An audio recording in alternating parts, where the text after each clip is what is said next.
দীর্ঘ প্রতীক্ষার পর জট খুলেছে বগুড়া সিরাজগঞ্জ ডুয়েল গেজ রেলপথ প্রকল্পের। ইতিমধ্যে প্রস্তাবিত রেলপথের ভূমি অধিগ্রহণের অর্থ বরাদ্দ দিয়েছে সরকার। রেলপথটি নির্মাণ হলে রাজধানীর সাথে উত্তরের জেলার যাত্রীদের ট্রেনে চলাচলের সময় বাঁচবে প্রায় 4 ঘন্টা, দূরত্ব কমবে 112 কিলোমিটার। এতে গতি আসবে উত্তরাঞ্চলের কৃষি, শিল্পপণ্য ও যাত্রী পরিবহনে। তবে প্রকল্পটিতে ভারতীয় অর্থায়ন বন্ধের পর নতুন করে ঋণ চুক্তি না হওয়ায় নির্ধারিত সময়ে বাস্তবায়নে অনিশ্চয়তা রয়েছে। সিরাজগঞ্জ থেকে মোহাম্মদ আশরাফুল ইসলামের পাঠানো তথ্যচিত্রে ডেস্ক রিপোর্ট।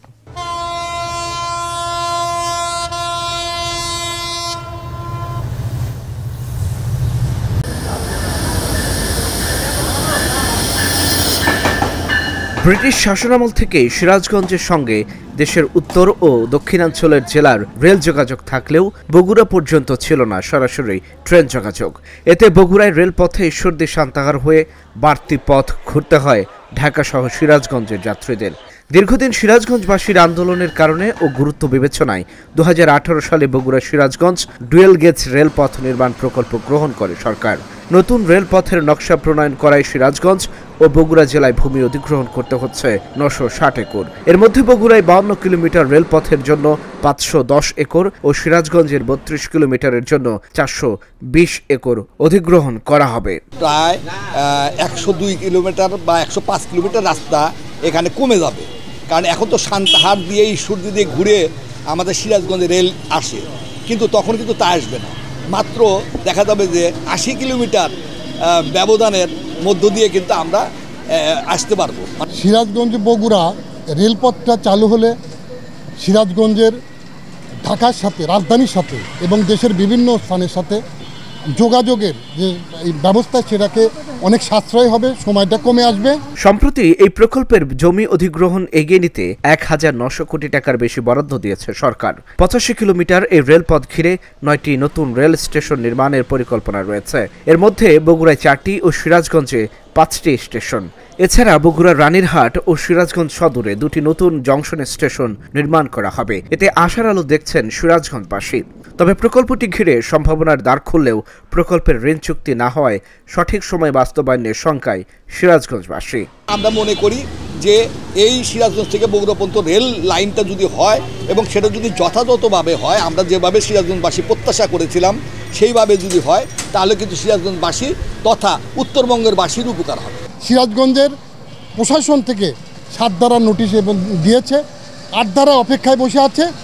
অচিরে কাজ শুরু হবে। আমরা চাই যে সিরাজগঞ্জের সাথে সিরাজগঞ্জের শহরে টাচ করে এই রেল লাইনটা সম্প্রসারিত করা হোক।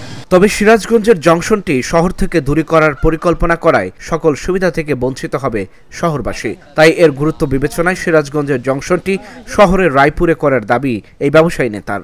যে জংশনটা হচ্ছে, এই জংশনটা আমরা রায়পুরে করার জন্য আমরা রেল কর্তৃপক্ষের কাছে অনুরোধ করেছি এবং সিরাজগঞ্জের জেলা প্রশাসকের কাছে অনুরোধ করেছি যে সিরাজগঞ্জের জংশনটা যেন রায়পুর স্টেশনে হয়। রায়পুর স্টেশনে জংশনটা হলে আমরা অনেক উপকৃত হব, বিশেষ করে শহরবাসী। কিন্তু এখন যেটা করছে যে এই জংশনটা কিন্তু একটু দূরে, সেই জন্য আমাদের একটু সমস্যা হবে। সেই কারণে আবারও আপনাদের মাধ্যমে আমি রেল কর্তৃপক্ষের কাছে এবং জেলা প্রশাসকের কাছে অনুরোধ করব, যেহেতু রায়পুরে কিন্তু অনেক জায়গা আছে, নতুন করে কিন্তু জায়গা কিনতে হবে না, রেল জংশন করার জন্য নতুন করে জায়গা কিনতে হবে না। সেই কারণে আপনাদের মাধ্যমে বলতে চাই, এই রায়পুরে রেল জংশনটি হলে আমরা সিরাজগঞ্জ শহরবাসী উপকৃত হব। অর্থ ছাড়ের বিষয়টি নিশ্চিত করে ইতিমধ্যে জমির মালিকদের ক্ষতিপূরণ প্রদানের জন্য নোটিশ প্রদান করা হয়েছে বলে জানান জেলা প্রশাসক। আমাদের অংশে 420 একর জমি অধিগ্রহণের কার্যক্রম আমরা উদ্যোগ নেই।